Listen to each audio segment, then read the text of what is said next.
What's good, Theory here with some Street Fighter 5 basics, and today we're going to be looking at counter hits and crush counters. So what is a counter hit? Well, it's when one opponent is hit during the startup of a move, before the attack has fully come out and it is considered active. There are however a few exceptions to this rule.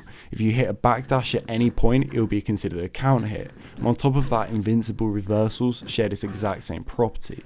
This means basically that if Ryu was recovering from having his Shoryuken blocked, he'll be in a counter hit state even a few frames after he's hit the ground. This is Capcom's way of accentuating the massive risk of just throwing out a random uppercut and guaranteeing that if you do it and you read incorrectly, you'll just be eating bare damage. What do counter hits actually do? Well, firstly, they make the move you hit them with stronger. It will have a 20% increase in both damage and stun, but the main thing is that it gives you access to combos that typically don't work. Here I'm trying to do stand strong into sweep with Ryu, but you can see that unless it is a counter hit, the opponent can block the second hit and just punish me. Obviously, with so many characters and so many different options, it's impossible for me to list all the potential things you can do, but at the end of the video I'll go into a more advanced detail for those that are accustomed to frame data. Really, you're just going to have to sit in training mode though, experimenting with what's possible and trying different attacks. Next, let's look at crush counters. You land in the exact same way as regular counter hits, but it's only with specific moves. Typically, it will be with one of your heavy attacks, apart from Laura, who's got a V skill that can actually also crush counter. You'll need to sit in training mode with counter hit turned on and try your heavy attacks until you figure out which ones your character has that will put them in a crush counter state. Now, what's interesting is the effect these moves have on the opponent. Typically, it boils down to 4 different things. A hit that spins the opponent out, leaving them grounded but with considerably more hit stun than normal.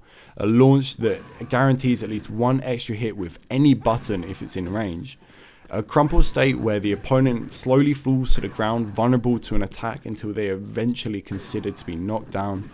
Or a hard knockdown which the opponent cannot quick rise from, allowing you to set up some kind of mix up. This is also universal. Every character in a game sweep will have this effect on crush counter. It's down to the character and the situation you're in as to which counter hit will give you the best reward. So it's a matter of figuring it out over time, seeing what situations give you that guaranteed counter hit or where you expect to counter hit. Right, we've covered the basics, but I want to go into a little bit more depth for those that are familiar with frame data and what it means.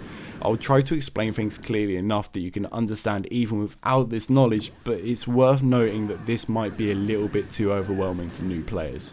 So with your regular counter hits, the combos that become possible are actually systematic. They're based on the idea that each weight of a move gives you a certain amount of extra frame advantage on hit.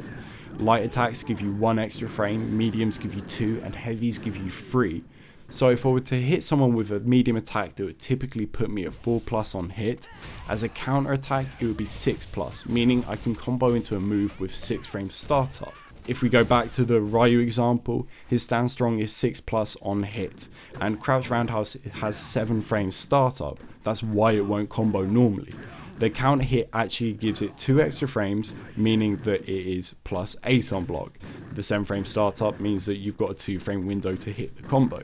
So yeah, it's just a very simple system there that's built.